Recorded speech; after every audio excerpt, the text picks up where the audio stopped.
మీ వాక్యాన్ని వినేదానికి మాకు ఇచ్చిన అవకాశాన్ని బట్టి మీకు స్తోత్రాలు చెల్లిస్తున్నాం ప్రభా. మీ వాక్యం వింటూ ఉండగానే మా హృదయంలో మీ పరిశుద్ధాత్మ కార్యం జరిగి మాలో ఎవరైతే ఇంకా మారు మనసు పొందలేదో వారు మారు మనసు పొందినట్లు, మాలో ఎవరైతే మారు మనసు పొందారో మేము మీ కొరకు నమ్మకముగా జీవించినట్లు, మీ రాజ్యవ్యాప్తి కొరకై ప్రయాసపడేందుకై మీ ద్వారా ఉజ్జీవింపబడినట్లుగా ప్రభా సహాయము చేయండి. వినబోచిన వర్తమానము మా హృదయానికి ప్రభా దీవెనకరముగా చేయమని మా రక్షకుడైన యేసుక్రీస్తు పరిశుద్ధమైన నామములో ప్రార్థన చేస్తున్నాము తండ్రి, ఆమేన్.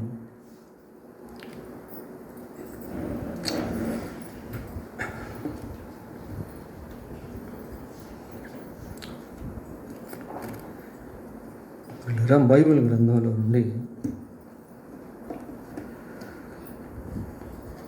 లోతు జీవితంలో నుండి కొన్ని లోతైన విషయాలను జ్ఞాపకం చేసుకున్నాం. లోతు అనే పేరు వినగానే చాలాసార్లు మనకి ఒక విధమైనటువంటి నెగిటివ్ సెన్స్ కనబడుతూ ఉంటుంది. లోతు యొక్క భార్య ఉప్పు స్తంభం అయిపోవటం, లోతు నివసించినటువంటి సొదొమ గొమొర్రా ప్రాంతాలు దేవుని ఉగ్రతకు గురైపోవటం, లోతు యొక్క 2 కుమార్తెలు ఒక విధంగా విరోధంగా జీవించటం, ఇవన్నీ it's a kind of negative sense, ఒక విధమైనటువంటి ప్రతికూల ధోరణి లోతును గురించి మనం ఆలోచన చేస్తే సహజంగా మనకు కలుగుతాయి. లోతు యొక్క జీవితము అబ్రహాము ద్వారా ప్రారంభించబడింది. లోతు తన యొక్క జీవిత ప్రయాణాన్ని అబ్రహాము నుండి ప్రారంభించాడు. బైబిల్లో మనం గమనించినప్పుడు అదే మనకు కనబడుతుంది. లోతు తన జీవితాన్ని అబ్రహాము ద్వారా ప్రారంభించినప్పుడు హీ వాజ్ ఎ బ్యాచులర్, అవివాహితుడిగా ఉన్నాడు. అవివాహితులుగా ఉన్నటువంటి వారికి చాలా స్వేచ్ఛ అనేటువంటిది ఉంటుంది. They will have lot of freedom. అవివాహితులుగా ఉన్నటువంటి వారికి చాలా భవిష్యత్తు కూడా ఉంటుంది. అవివాహితులుగా ఉన్నటువంటి వారు జీవితం పట్ల సరైన గ్రహింపు లేకపోతే వారి జీవితం అంతా కూడా వృధా అయిపోతుంది. అవివాహితులైనటువంటి వారు తీర్మానాలను చాలా జాగ్రత్తగా చేసుకోవాలి. లోతు అబ్రహాముతో కూడా తన జీవితాన్ని ప్రారంభించినప్పుడు అవివాహితుడిగా ఉన్నాడు. అబ్రహాము దేవుణ్ణి వెంబడిస్తూ ఉన్నాడు, లోతు అబ్రహామును వెంబడిస్తూ ఉన్నాడు. ఈ విషయం మనకు ఆదికాండం 12వ అధ్యాయము 4వ వచనంలో కనబడుతుంది. ప్రియులారా, 12:4 యెహోవా అతనితో చెప్పిన ప్రకారము అబ్రాము వెళ్ళాను, లోతు అతనితో కూడా వెళ్ళాను. చూడండి ప్రియులారా, when Abraham followed God, Lot followed Abraham. Abraham దేవుణ్ణి వెంబడిస్తూ ఉన్నాడు, లోతు అబ్రహామును వెంబడిస్తూ ఉన్నాడు. ఈ వెంబడింపు ప్రక్రియ అనేటువంటిది చాలా ప్రాముఖ్యం. మనం ఎవరిని వెంబడిస్తున్నాము అనేటువంటిది చాలా ఇంపార్టెంట్.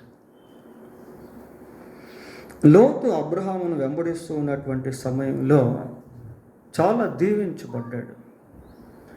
ఎందుకు అంటే దేవుడు ఎక్కడికి వెళ్ళమంటే అక్కడికి అబ్రహాం వెళ్తున్నాడు. అబ్రహాము యొక్క విధేయతను బట్టి అబ్రహాము పొందుతున్నటువంటి ప్రతి ఆశీర్వాదంలో లోతు కూడా పాలి భాగస్థుడిగా ఉన్నాడు. అబ్రహాముకి ఇవ్వబడినటువంటి కాపుదలను, అబ్రహాముకి ఇవ్వబడినటువంటి నడిపింపును, అబ్రహాముకు ఉన్నటువంటి ఆశీర్వాదమును లోతు కూడా అనుభవిస్తూ ఉన్నాడు.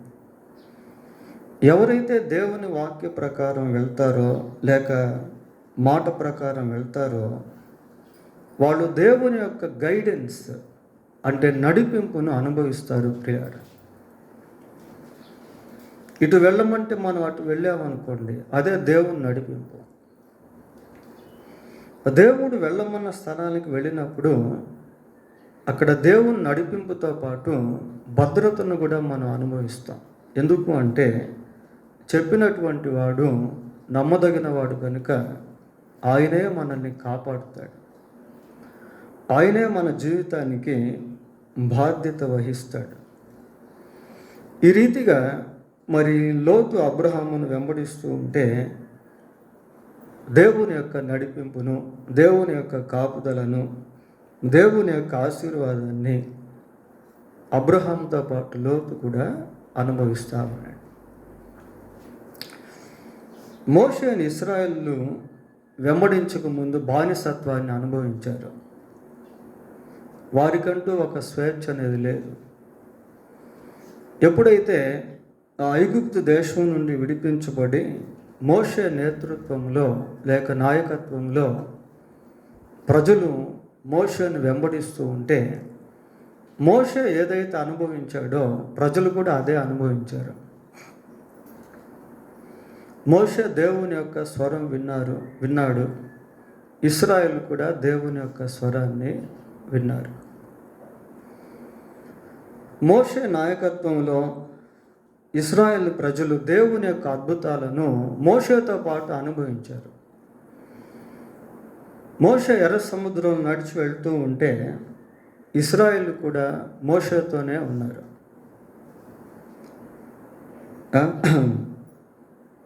మరి దేవుడు మన్నాను ఆకాశం నుండి కురిపించుతున్న సమయంలో,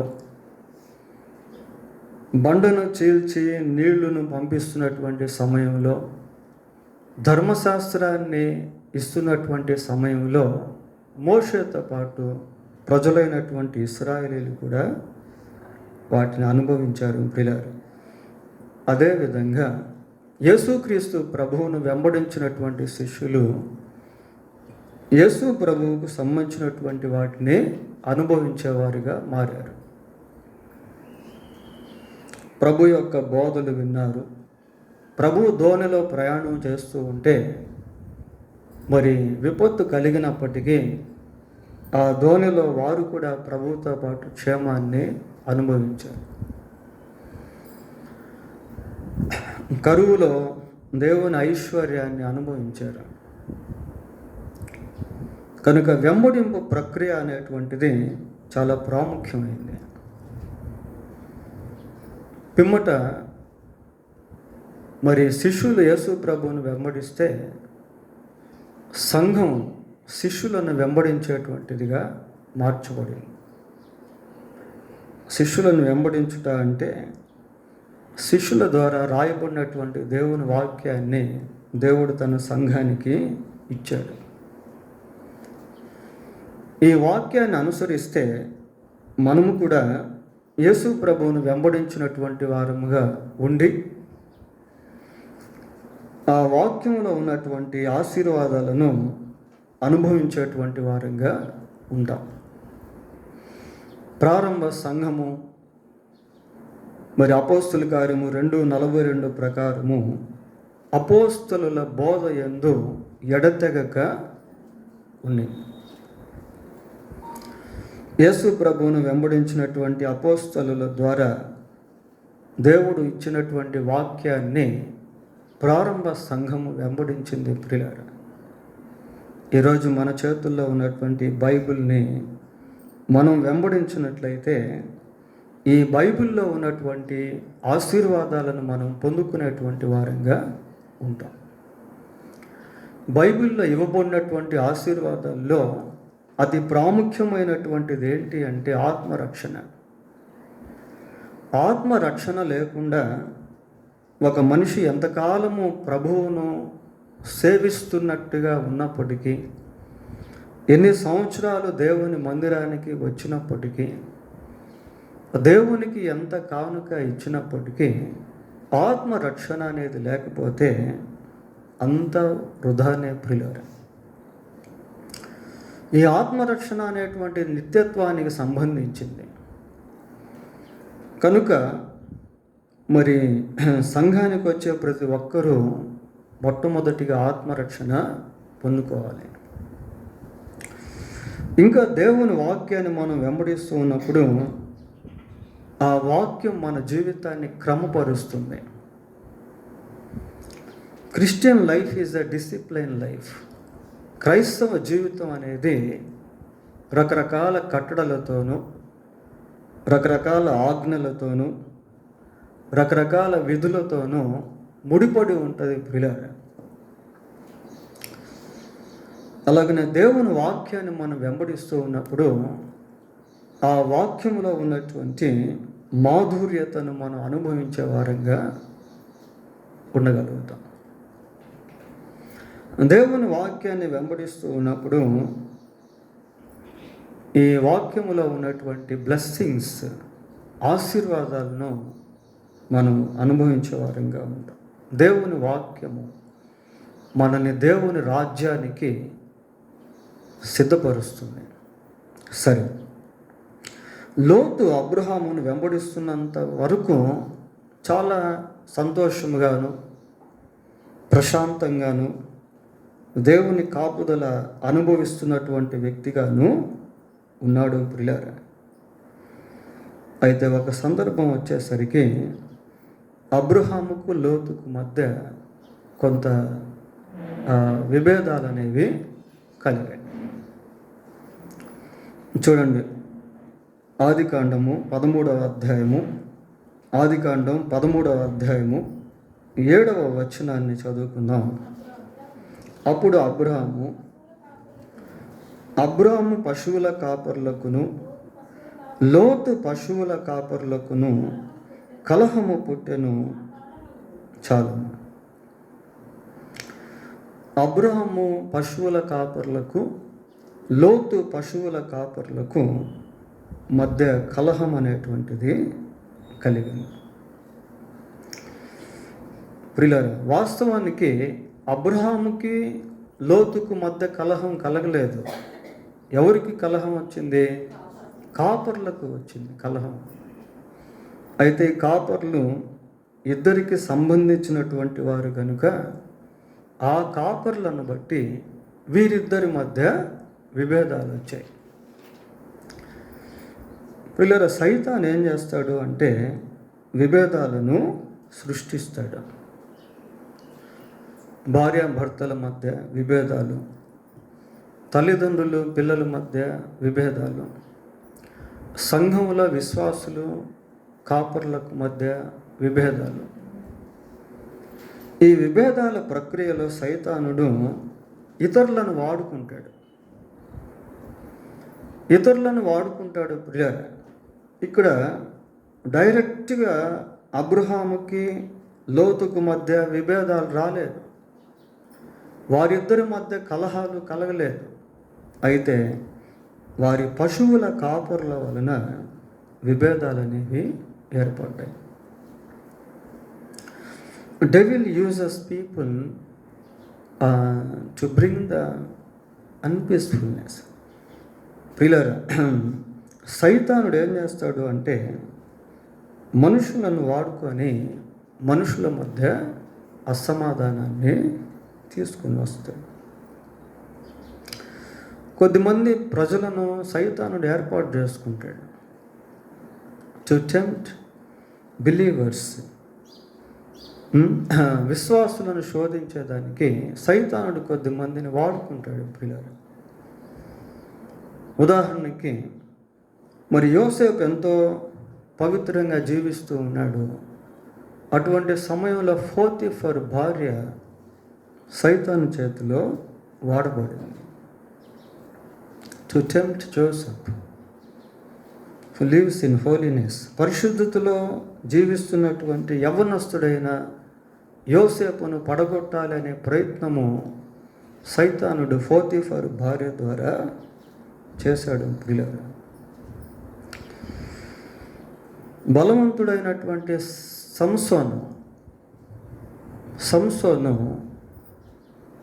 సంసోన్ని బలహీనుడిగా చేసేదానికి సైతానుడు దెలీలాను వాడుకున్నాడు. దెలీలాను వాడుకొని బలవంతుడైనటువంటి సంసోన్ను పడగొట్టేశాడు. ప్రియులారా, he became weak. He was caught by enemies. Samson ఏమైపోయాడంటే బలహీనుడు అయిపోయాడు, శత్రువుల చేత చిక్కుపడ్డాడు. ఎవరు వాడబడ్డారు అంటే దెలీలా అనేటువంటి ఒక స్త్రీ వాడబడి. ప్రియులారా, devil uses people to fall believers, servants of God. దేవుని సేవకులను పడగొట్టేదానికి, దేవుని విశ్వాసులను పడగొట్టేదానికి సైతానుడు ఏం చేస్తాడంటే ప్రజలను వాడుకుంటాడు. ఎంతో బలవంతుడిగా ఉన్నటువంటి సంసోను ఆ రీతిగా పడిపోయేదానికి కారణం ఏంటి అంటే శరీరాశ. ఈ శరీరాశ, నేత్రాశ, జీవపు డంబము దేవుని వలన పుట్టినవి కావు ప్రియులారా. ఇంకా సైతాను ఏం చేస్తాడు అంటే చూడండి, గలతీ పత్రిక 1వ అధ్యాయము 6వ వచనం చదువుదాం. 1వ అధ్యాయం 6వ వచనం. ఏమా? మిమ్మును పిలిచిన వానిని విడిచి భిన్నమైన సువార్త తట్టుకు మీరు ఇంత త్వరగా చాలు. ఇక్కడ సైతాను వాడుకున్న సాధనం ఏంటో తెలుసా? భిన్నమైన సువార్త. భిన్నమైన సువార్త ప్రియులారా, ప్రజలనే కాదు మరి సువార్తను కూడా వాడుకుంటాడు, వాక్యాన్ని కూడా వాడుకుంటాడు. అయితే ఈ సువార్త సత్య సువార్త కాదు కానీ భిన్నమైన సువార్త. Devil uses the cult. సైతాను సాధన ఎంత బలంగా ఉందో చూడండి ప్రియులారా. ప్రేమిస్తున్నటువంటి దేవుణ్ణి విడిచి భిన్నమైన సువార్త తట్టుకు ప్రజలు ఎలా తిరిగారట? త్వరగా తిరిగారట. ఏమండి, సత్య సువార్త వైపు ప్రజలు తిరగాలి అంటే వందల వేల సంవత్సరాలు పడతా ఉంటే భిన్నమైన సువార్త తట్టుకు నిమిషాల్లో తిరిగిపోతున్నారు ప్రియులారా. Why? Because the cult has such kind of attraction power. ఆ భిన్నమైనటువంటి సువార్తలో ఆకర్షణీయమైనటువంటి శక్తి అనేది. So devil uses that cult, wrong teachings. ఇంకా సైతానుడు తిమోతికి రాసిన 2వ పత్రిక 4వ అధ్యాయము, తిమోతికి రాసిన 2వ పత్రిక 4వ అధ్యాయము 3-4 వచనాలు కూడా చదువుకుందాం. ఎందుకనగా జనులు హితబోధను సహింపక, హితబోధ అంటే ఆరోగ్యకరమైన బోధను సహింపక దురద చెవులు గలవారై తమ స్వకీయ దురాశలకు అనుకూలమైన బోధకులను తమ కొరకు పోగు చేసుకొని సత్యమునకు చెవినియక కల్పనా కథల వైపునకు తిరుగు కాలము వచ్చును. ప్రియులారా చూడండి, తమకు అనుకూలమైనటువంటి బోధకులను ఏర్పాటు చేసుకుంటారట ప్రియులారా. ఆరోగ్యకరమైనటువంటి బోధకు చెవి యొగ్గక కల్పనా కథల వైపుకు తిరుగు కాలము వచ్చును. స్వకీయమైన దురాశలకు ఎదట స్వకీయమైన దురాశలకు స్వకీయమైన దురాశలకు అనుకూలమైన బోధకులు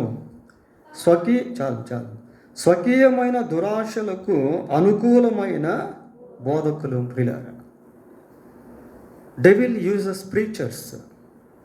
బోధకులను కూడా సైతానుడు వాడుకుంటాడు. బోధలే కాదు, బోధకులను కూడా వాడుకుంటాడు. అబద్ధ బోధకులు, అబద్ధ ప్రవక్తలు, యాంటీ క్రైస్ట్, క్రీస్తు విరోధులు. ప్రియులారా, వాడుకొని ఏం చేస్తాడంటే ప్రజలని కల్పనా కథల వైపుకు తిప్పేస్తాడు. కల్పనా కథల్లో దేవుని వాక్యం ఉండదు. ప్రియులారా, ఈ రోజుల్లో అనేక మంది కల్పనా కథల వైపుకు తిరిగి దేవుని వాక్యానికి దూరం అయిపోతూ ఉన్నారు. వారికి అనుకూలమైనటువంటి బోధకులను వాళ్ళు ఏర్పాటు చేసుకుంటారు. కొన్ని సంఘాల్లో ఎలక్షన్స్ జరుగుతాయి, ఎన్నికలు. ఆ ఎన్నికల్లో పాస్టర్స్ని బిలీవర్స్ ఎన్నుకోవాలి. ప్రియులారా, ఓట్లు వేసి ఎన్నుకుంటారు. ఎవరికి అనుకూలమైతే వాళ్ళని ఎన్నుకుంటారు.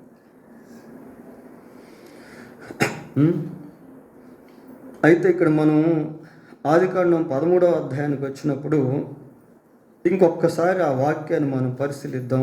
7వ వచనం చూడండి.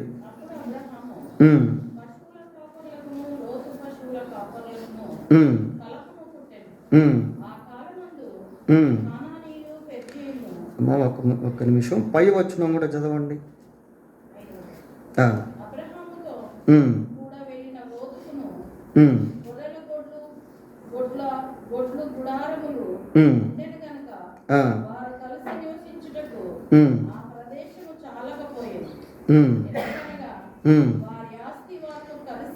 వారి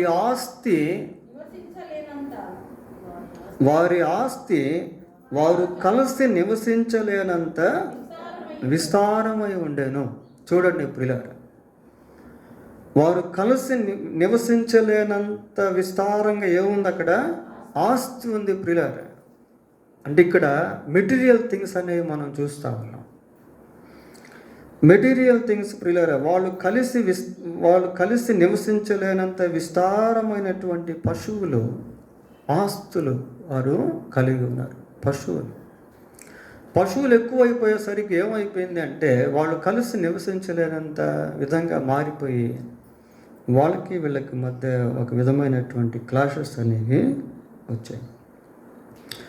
దీంట్లో మనం గమనించాల్సింది ఏంటి అంటే సైతానుడు కొన్ని సందర్భాల్లో మెటీరియల్ థింగ్స్ని వాడుకొని ప్రజలు దేవునికి దూరం అయిపోయేటువంటి విధంగా చేస్తాడు. ప్రియులారా, devil can use even material things to tempt the people. ప్రజలను శోధించేదానికి సైతానుడు ఏం చేస్తాడంటే కొన్నిసార్లు ఈ మెటీరియల్ థింగ్స్ అనేటువంటి భౌతిక సంబంధమైన లేక లోక సంబంధమైనటువంటి వస్తువులను కూడా వాడుకుంటాడు. చూడండి, యోహాను సువార్త 12వ అధ్యాయము, యోహాను సువార్త 12వ అధ్యాయము 6వ వచనం.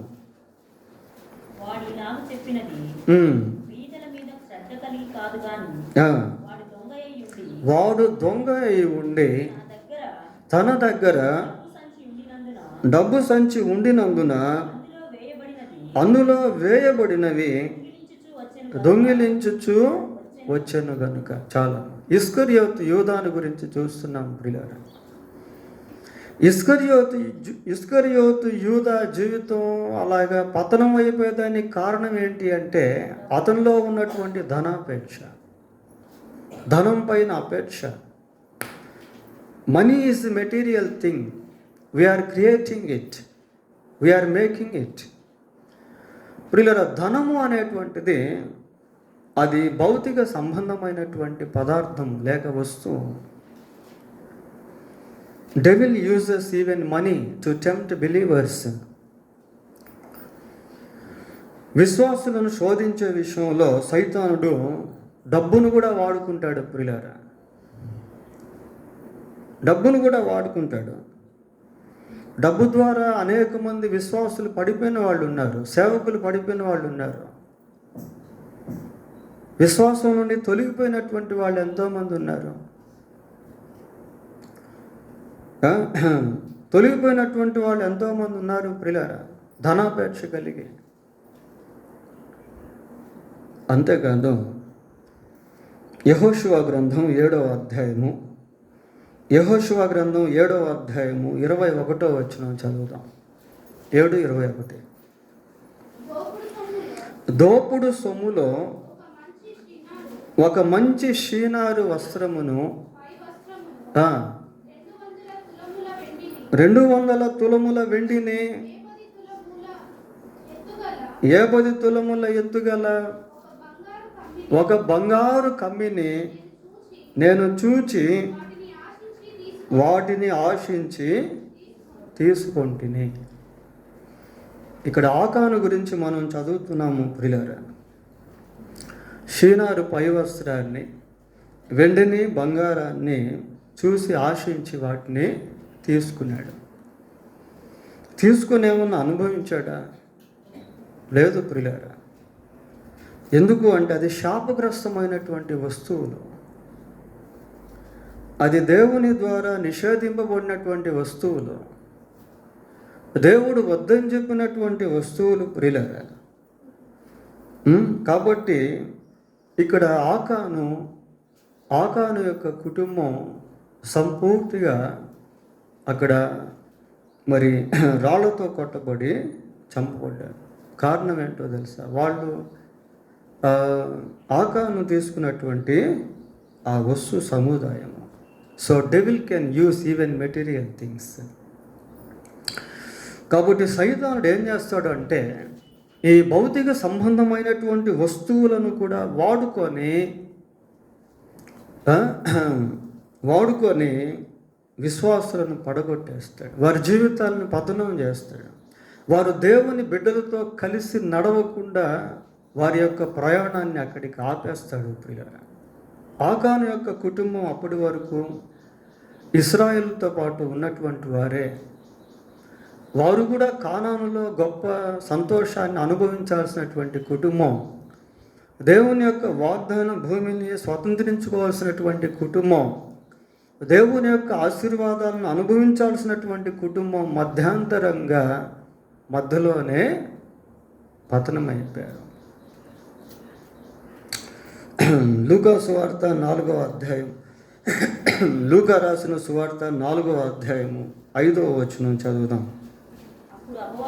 అప్పుడు అపవాది ఆయనను తీసుకొని పోయి భూలోక రాజ్యములన్నిటినీ ఒక నిమిషములో ఆయనకు చూపించి ఈ అధికారమంతయు ఈ రాజ్యముల మహిమ నీకిత్తును,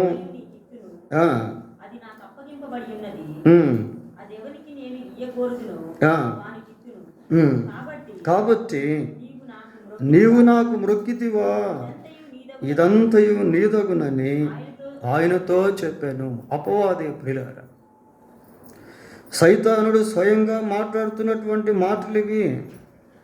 ఏమని చెప్తున్నాడు? భూలోక రాజ్యములన్నిటినీ ఒక నిమిషంలో ఆయనకు చూపించి అంటున్నాడు, ఈ అధికారం అంతయు ఈ రాజ్యముల మహిమయు నీకిత్తును, అవి నాకు అప్పగింపబడి ఉన్నది. అంటే ఇవన్నీ నావి. ఈ రాజ్యపు మహిమ, ఈ అధికారము, ఇదంతా కూడా నాది. నీవు నాకు మ్రొక్కితే నేను దీన్ని నీకు ఇస్తాను. చూడండి ప్రియులారా, నువ్వు మొక్కినట్లయితే నేను నీకు ఇవన్నీ ఇస్తాను అంటున్నాడు. మొక్కితే ఇస్తాను అంటున్నాడు. ప్రభువుకు వాటన్నిటినీ చూపిస్తా ఉన్నాడు. So devil tempts in different kinds of things in different dimensions, వివిధ రకాల కోణాల్లో సైతానుడు ఏం చేస్తాడు అంటే శోధిస్తాడు ప్రియులారా. లోకాన్ని చూపిస్తాడు, లోక సంబంధమైన మనుషులను చూపిస్తాడు, లోక సంబంధమైనటువంటి బోధలను చూపిస్తాడు, లోక సంబంధమైన బోధకులను చూపిస్తాడు, లోక సంబంధమైనటువంటి వస్తువులను చూపిస్తాడు, లోక సంబంధమైన మహిమను చూపిస్తాడు.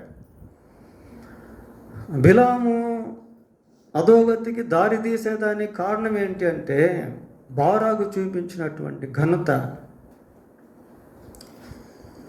బారాకు ఇవ్వగోరినటువంటి ఘనత బిలాము జీవితాన్ని పతనం చేసేసింది ప్రియులారా. జీవపు డంబము.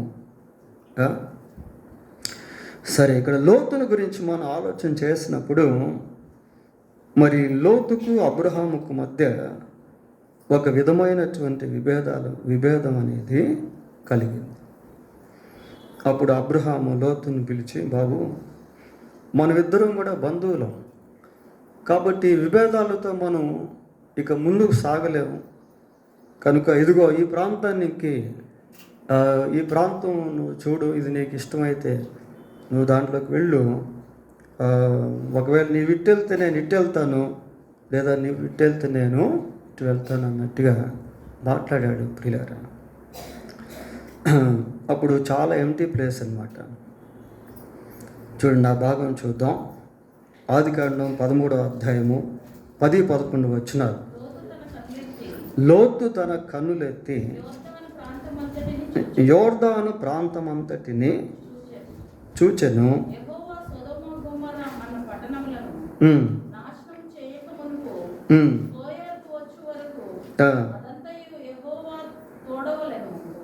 తోటవలెను. చాలు ప్రియులారా, ఇక్కడ అబ్రహాము మరి లోతుకి ఒక ఆప్షన్ అనేటువంటిది ఇచ్చాడు. బాబు, నువ్వు యోర్దాను ప్రాంతానికి వెళ్తే నేను కానానికి వెళ్తాను, నువ్వు కానానికి వెళ్తే నేను యోర్దానుకు ఇటు సైడ్ వెళ్తాను అంటే అప్పుడు లోతు అదంతా చూస్తున్నాడు ప్రియులారా. లోతు తన కన్నులెత్తి యోర్దాను ప్రాంతం అంతటిని చూచాను. ఆ ప్రాంతం అంతా కూడా చూచి లాస్ట్గా ఆ ప్రాంతంలోనికి వెళ్ళిపోయాడు. ఈ చూచేటువంటి విధానం చాలా ప్రాముఖ్యం. చూచేటువంటి విధానం చాలా ప్రాముఖ్యం ప్రియులారా. He could see the present instead of seeing the future. భవిష్యత్తుకు బదులు వర్తమానాన్ని లోతు చూస్తూ ఉన్నాడు ప్రియులారా. ఎవరైతే దేవుని సన్నిధిలో ప్రార్థిస్తారో వాళ్ళకి దేవుడు భవిష్యత్తును వర్తమానంలో చూసే కృపను అనుగ్రహిస్తాడు. ఈ లోతు ఎక్కడైనా ప్రార్థన చేసి దేవుని చిత్తాన్ని వెతికినట్టుగా మనకు కనపడట్లేదు. ప్రభువా, మరి నేను ఇట్లా వెళ్ళాలా, అట్లా వెళ్ళాలా, కానానికి వెళ్ళమంటారా, యోర్దానికి వెళ్ళమంటారా అని దేవుణ్ణి అడిగినట్టుగా అక్కడ దాఖలా మనకు కనపడట్లేదు ప్రియులారా. He didn't pray and seek the will of God before going that place, particular place. ఆ స్థలానికి వెళ్ళబోయే ముందు లోతు ప్రార్థన చేస్తున్నట్టుగా కానీ దేవుని చిత్తాన్ని వెతికినట్టుగా కానీ మనకు కనబడటం లేదు ప్రియులారా. The person who prays in God's presence can see the future in present. దేవుని సన్నిధిలో ప్రార్థన చేసేటువంటి వ్యక్తి వర్తమాన కాలంలో భవిష్యత్తు కాలాన్ని చూసేటువంటి వాడుగా ఉంటాడు. చూడండి, అక్కడే మనం ఒక చిన్న మాట చదువుతున్నాం ప్రియులారా. ఏమని చదువుతున్నాము అంటే, యెహోవా సొదొమ గొమొర్రా అను పట్టణములను నాశనము చేయక మునుపు. అంటే దానికి అర్థం ఏంటి? ఆ పట్టణములు నాశనము చేయబోయేటువంటి పట్టణాలు. ఆ సంగతి లోతుకు తెలియదు ప్రియులారా. అంటే ఆ రెండు పట్టణాలు కూడా ప్రస్తుతం బాగానే ఉన్నాయి, భవిష్యత్తులో అవి రెండు పతనమైపోయే పట్టణాలు, దేవుని ఉగ్రతకు గురి కాబోయేటువంటి పట్టణాలు. ఆ పట్టణాల పైన దేవుని యొక్క అగ్ని కురిపించబడి బూడిదైపోయేటువంటి పట్టణాలు అవి. కానీ వాటిని లోతు చూడలేకపోతున్నాడు, వాటిని గురించి లోతుకు తెలియదు. పిల్లల సైతాన్ ఎప్పుడు ఏం చేస్తాడు అంటే ఒకవైపే చూపిస్తాడు. తెర ముందు చూపిస్తాడు కానీ తెర వెనక ఏముందో తెలియదు. ఒక రకమైనటువంటి ఇగ్నోరెన్స్లోనికి నడిపించేస్తాడు పిల్లల. ఆదికాండం 3వ అధ్యాయం 5వ వచనం. ఆదికాండం 3వ అధ్యాయం 5వ వచనం. ఏలయనగా నీవు వాటిని తిను దినమున మీ కన్నులు తెరవబడినని మీరు మంచి చెడ్డలను ఎరిగిన వారై దేవతల వలె ఉందురని దేవునికి తెలియదు. కేవలం వాళ్ళకి ఏదైతే మేలుకరంగా అనిపిస్తుందో దాని గురించే చెప్పాడు. అంటే అది మేలుకరం కాదు, మేలుకరంగా అనిపించేటువంటి మాటలు అవి. మీ కళ్ళు తెరవబడతాయి, మంచి చెడ్డలను ఎరిగిన వారై దేవతల్లాగా ఉంటారు. దేవతల్లాగా ఉంటారు. మీరు మంచి చెడ్డలను ఎరిగిన దేవతల్లా వారుగా ఉంటారు. మీ కళ్ళు తెరవబడతాయి. కానీ ఆ వృక్ష ఫలం తిన్న తరువాత శాపం వస్తుందని కానీ, మరణం వస్తుందని కానీ, ఆ ఏదైనా తోటలో నుండి వాళ్ళు వెళ్ళిపోతారని కానీ, దాన్ని బట్టి దేవుడు దుఃఖపడతాడని కానీ ఈ మాటలు ఎక్కడా కూడా చెప్పలేదు ప్రియులారా. ఎక్కడా చెప్పలేదు. So devil make us to see the present instead of seeing future. భవిష్యత్తును చూసేదానికంటే వర్తమానాన్ని చూసేటట్టుగా సైతానుడు చేస్తాడు ప్రియులారా. అయితే మనము దేవుని సన్నిధిలో ప్రార్థించినప్పుడు ఏ కార్యక్రమంలోన ఏ కార్యం విషయంలోనైనా ముందుగా ప్రార్థిస్తే దేవుడు కృప చూపిస్తాడు. మీరు శోధనలోనికి ప్రవేశింపకుండానట్లు మెలకువగా ఉండి బిఫోర్ ఎంటరింగ్ ద టెంప్టేషన్. శోధనలోనికి ప్రవేశించక ముందే ప్రార్థిస్తే ఆ శోధనలో నుండి నిన్ను దేవుడు తప్పిస్తాడు. God wants us to see the future things. దేవుడు మనం భవిష్యత్తును చూడాలని కోరుకుంటున్నాడు ప్రియులారా. యేసుక్రీస్తు ప్రభు ఆ రీతిగా చూసేవాడు. లూకా సువార్త 19వ అధ్యాయము, లూకా సువార్త 19వ అధ్యాయం 41వ వచనం చదవండి. 19:41. ఆయన పట్టణమునకు సమీపించినప్పుడు దాన్ని చూచి దాని విషయమై ఏడ్చి. ప్రియులారా, యేసుక్రీస్తు ప్రభు యెరూషలేము పట్టణానికి వచ్చాడు. ఆ పట్టణాన్ని చూసినప్పుడు ఆయన ఎందుకు ఏడవలసి వచ్చింది? పట్టణం బాగానే ఉంది కదా. ఎందుకు ఏడ్చాడు అంటే ఆ పట్టణం మీదకి దాదాపు 70 సంవత్సరాల తరువాత క్రీస్తు శకం 70లో ఆ పట్టణం మీదకి టైటస్ చక్రవర్తి వచ్చి పట్టణం అంతా కూడా అతలాకుతలం చేసి యూదులను బంధించి చిత్రహింసలు చేసి చంపబోయేటువంటి కాలము రాబోతుంది. దాన్ని ప్రభువు చూశాడు ప్రియులారా. ఏమంటున్నాడు?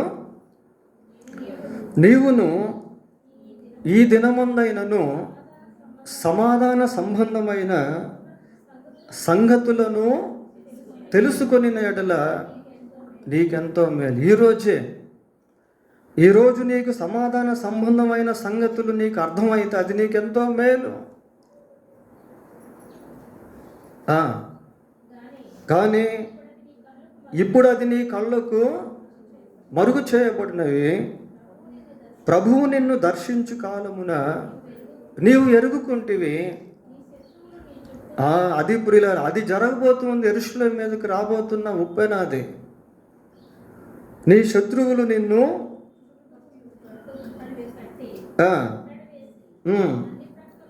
అన్ని ప్రక్కలను నిన్ను అరికట్టి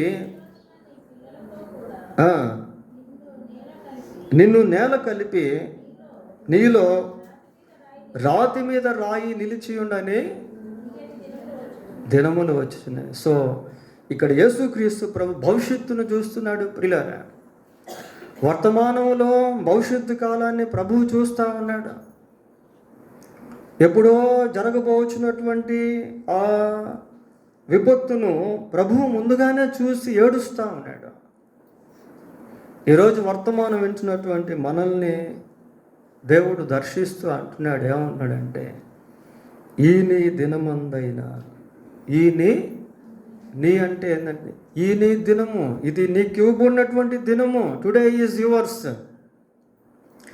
ఈ నీ దినమందైనను సమాధానము సంబంధమైన సంగతులను నీవు తెలుసుకుని ఎడల నీకెంతో మేలు.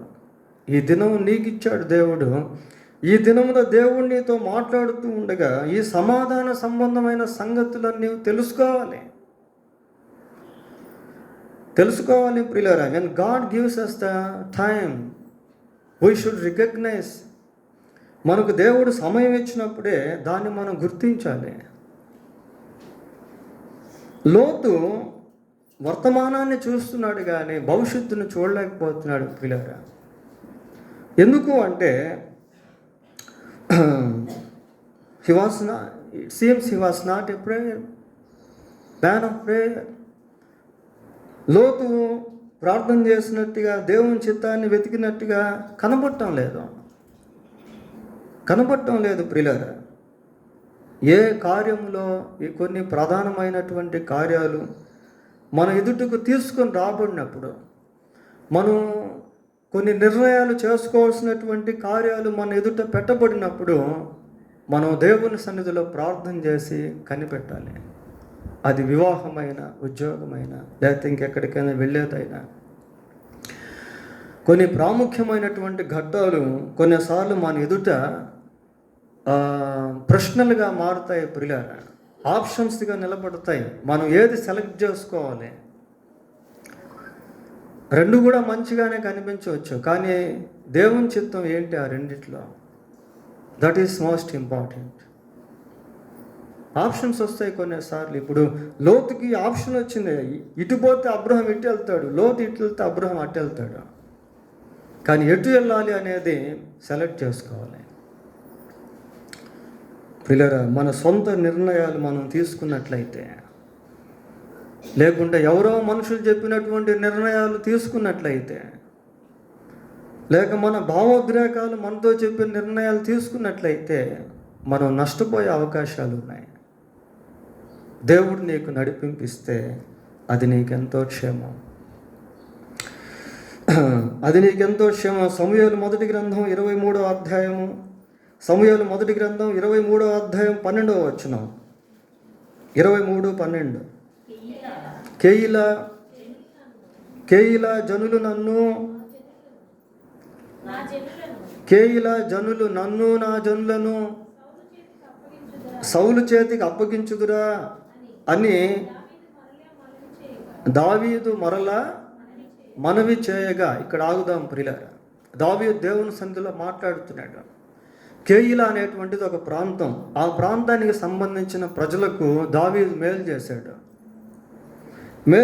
ప్రియులారా. 5వ వచనం చదవండి.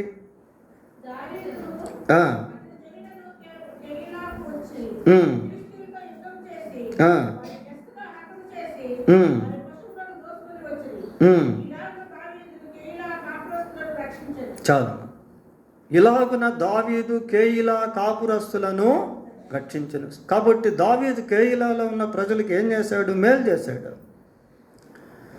చేశాడు ప్రియులారా. అయితే దావీదు ఇక్కడ కేయిలా ప్రజల గురించి ప్రభుతో మాట్లాడుతున్నాడు. ఏమంటున్నాడంటే, ప్రభువా, ఇదిగో నన్ను నా ప్రజలను ఈ కేయిలా ప్రజలు సౌలు చేతికి అప్పగిస్తారా అని అడిగితే దేవుడు ఏమన్నాడు చదవండి. యెహోవా వారు నిన్ను అప్పగించుదురనే సెలవిచ్చును. చూడండి ప్రియులారా, ఎట్లుగా ఉందో ఆ వచనం. వారు నిన్ను అప్పగిస్తారు. భవిష్యత్తులో జరగబోయేటువంటి దాని గురించి దేవుడు ముందే చెప్తున్నాడు. కేయిలా ప్రజలకు దావీదు మేలు చేశాడు. మేలు పొందినటువంటి ప్రజలు దావీదును సౌలు చేతికి అప్పగించడం అనేది జరగకూడదు, అసంభవం అది. కానీ ఇక్కడ ఆపోజిట్గా ఉంది ప్రియులారా. అంటే కేయిలాలో ఉన్నటువంటి ప్రజలు దావీదు ద్వారా మేలు పొందినప్పటికీ వారు సౌలుకు ఫేవర్గా ఉన్నారు, అనుకూలంగా ఉన్నారు. కనుక దావీదు యొక్క ప్రజలను సౌలుకు వాళ్ళకి అప్పగిస్తే దావీదును సౌలు చంపేసేవాడు. అయితే దావీదు ముందుగానే ప్రార్థన చేస్తాడు. ఏమని ప్రార్థన చేస్తున్నాడు? ప్రభువా, మరి నన్ను నా జనులను ఈ కేయిలా ప్రజలు సౌలుకు అప్పగిస్తారా అంటే ప్రభువు అన్నాడు, వాళ్ళు అప్పగిస్తారు. ఎప్పుడైతే దావీదుకి ఈ విషయం తెలిసిందో వెంటనే అక్కడి నుంచి వెళ్ళిపోయాడు ప్రియులారా. దావీదు తన యొక్క ప్రజలు అక్కడి నుంచి వెళ్ళిపోయారు. వాళ్ళు సౌలు చేతిలో నుంచి తప్పించుకున్నారు. ఆ విపత్తు నుండి వాళ్ళు తప్పించబడ్డారు. అయితే లోతు ఇక్కడ ఆ విధంగా ప్రార్థన చేసుకోవట్లేదు. ఇక్కడ మనం నేర్చుకోవాల్సింది ఏంటి అంటే, ఏ విషయంలోనైనా సరే ముందుగా ప్రార్థన చేసి దేవుని యొక్క చిత్తాన్ని కనిపెట్టాలి. తొందరపడకూడదు ప్రియులారా. ప్రతి దాంట్లో ప్రార్థన చేసి దేవుని చిత్తాన్ని కనిపెడితే రాబో నష్టాల నుండి, రాబో శోధనల నుండి, రాబో విపత్తుల నుండి దేవుడు మనల్ని కాపాడుతాడు. సరే, మొత్తం మీద లోతు సొదొమ గొమొర్రా ప్రాంతాలను ఏర్పాటు చేసుకొని అక్కడికి వెళ్ళిపోయాడు. వెళ్ళిపోయేటప్పుడు కూడా లోతు అవివాహితుడే, ఇంకా వివాహం కాలేదు. సరే, సొదొమ గొమొర్రా ప్రాంతానికి వెళ్ళిపోయి అక్కడ ఉన్నటువంటి అమ్మాయిని లోతు వివాహము చేసుకున్నాడు ప్రియులారా. లోతు భార్య పేరు ఏంటి చెప్పగలరు ఎవరైనా? లోతు భార్య పేరు ఏంటి? లోతు భార్య పేరు ఏంటో అసలు బైబిల్లోనే లేదు. లోతు భార్య యొక్క బ్యాక్గ్రౌండ్ ఏంటో అసలు బైబిల్లోనే లేదు ప్రియులారా. లోతు భార్యకి ఆత్మ సంబంధమైనటువంటి బ్యాక్గ్రౌండ్స్ అనేవి ఏమీ కూడా లేవు. ఇంకా శారా దగ్గరకు వచ్చామనుకోండి, శారాకి ఉన్నాయి ఆ బ్యాక్గ్రౌండ్స్ అనేది. చూడండి ఒకసారి, ఆదికాండం 11వ అధ్యాయం 29వ వచనం చదువుకుందాం.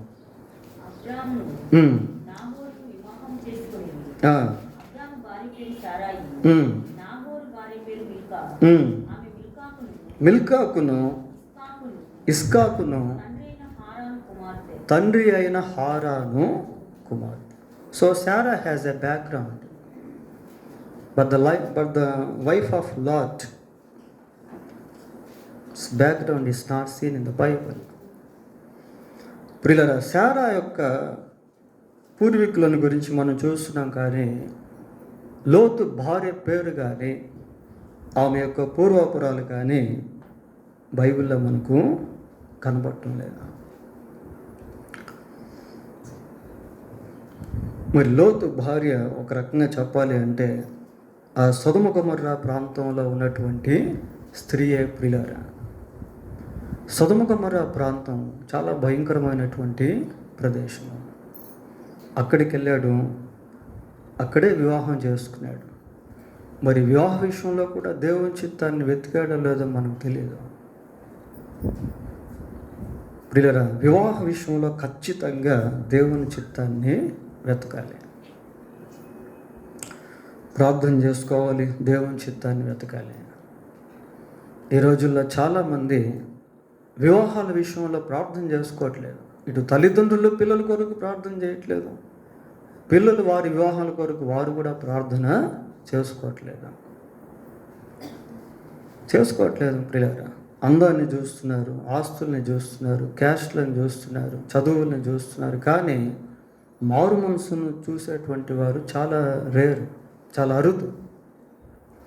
దేవుని చిత్తాన్ని వెతికేటువంటి వాళ్ళు చాలా తక్కువ మంది. వివాహం లేట్ అయినా పర్వాలేదు, దేవుని చిత్తాన్ని వెతకడం అనేది చాలా ఇంపార్టెంట్.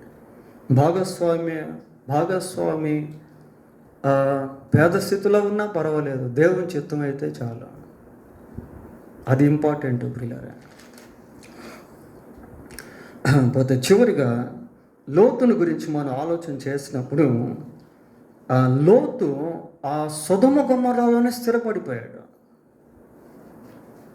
సొదొమ గొమొర్రాలోనే స్థిరపడిపోయాడు. ఆ ట్విన్ సిటీస్ అనేటువంటివి ఎలాంటివి అంటే భయంకరమైనటువంటి అపవిత్రతతో నిండినటువంటి ప్రదేశాలు. అక్కడ పురుష సంయోగం అనేటువంటి పాపము ఉంది.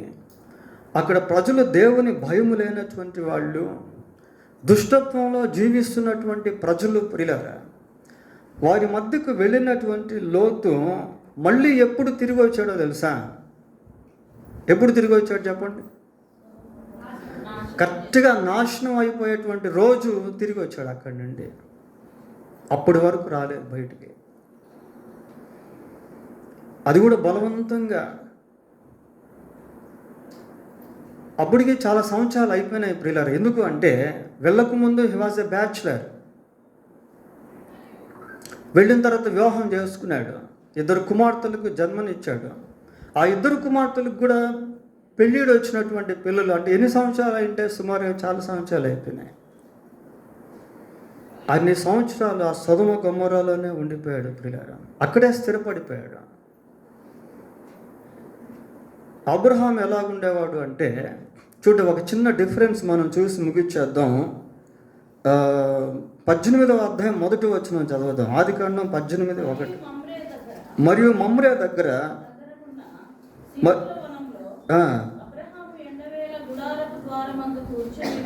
చాలు. అబ్రహాముకి ఇల్లుందా, గుడారం ఉందా? ఇక్కడ గుడారం ప్రియులారా. అంటే ఇంకా గుడారాల్లోనే నివసిస్తూ ఉన్నాడు అబ్రహాము. ఎక్కడ ఇల్లు కట్టుకున్న దాఖలా లేదు. సరే, ఇప్పుడు లోతు దగ్గరికి వద్దాం. 19:3 చదవండి.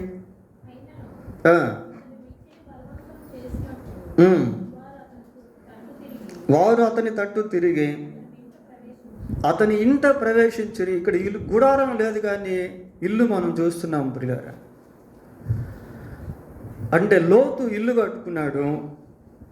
లోతు ఆ సొదొమ గొమొర్రాలోనే స్థిర నివాసాన్ని కలిగి ఉన్నాడు. Established his home in the twin cities. ఆ జంట నగరాల్లోనే లోతు స్థిరపడిపోయాడు ప్రియులారా. కానీ అబ్రహాం మాత్రం గుడారాల్లో నివసిస్తూ దేవుడు ఎక్కడికి వెళ్ళమంటే అక్కడికి వెళ్తున్నాడు. ఒకవేళ లోతు సొదొమ గొమొర్రాలో వెళ్ళినప్పటికీ, ప్రభువా మరి నేను ఇక్కడ ఉండాలా, ఇంకెక్కడికైనా వెళ్ళాలా అని ప్రార్థన చేసుకొని ఉంటే దేవుడు అక్కడి నుండి లోతును పంపించేస్తుండేవాడేమో. అబ్రహాము గుడారాలు వేసుకుంటూ, ఎక్కడ గుడారం వేస్తే అక్కడ దేవుడి సన్నిధిలో బలిపీఠం కట్టి ప్రార్థన చేస్తూ ఉంటే, మళ్ళీ అక్కడి నుంచి తీసుకెళ్ళి ఇంకొక దగ్గర గుడారం వేసి అక్కడ ప్రార్థన చేస్తూ, అక్కడి నుంచి ఇంకొక దగ్గర గుడారం వేసి అక్కడ ప్రార్థన చేస్తూ తన జీవితాన్ని కొనసాగిస్తూ ఉన్నాడు. కానీ లోతు యొక్క జీవితం అలా కనబడట్లేదు ప్రియులారా. వెళ్ళిన ఒకే ప్రాంతంలో మనుషుల మధ్య అలాగే ఉండిపోయి, అక్కడే వివాహం చేసుకొని, అక్కడే 2 కుమార్తెలకు జన్మనిచ్చి, వాళ్ళు పెరిగి పెద్దవారైపోయి అనేక సంవత్సరాల తరబడి అక్కడే ఉండిపోయాడు. ఆ ఉగ్రత దినము వచ్చే నాటి వరకు లోతు అక్కడే నివాసము ఉన్నాడు ప్రియులారా. ఇంకా లోతుని గురించి మనం ఆలోచిస్తే ఇంకా ఎన్నో లోతైనటువంటి విషయాలు మనకు అర్థమవుతాయి.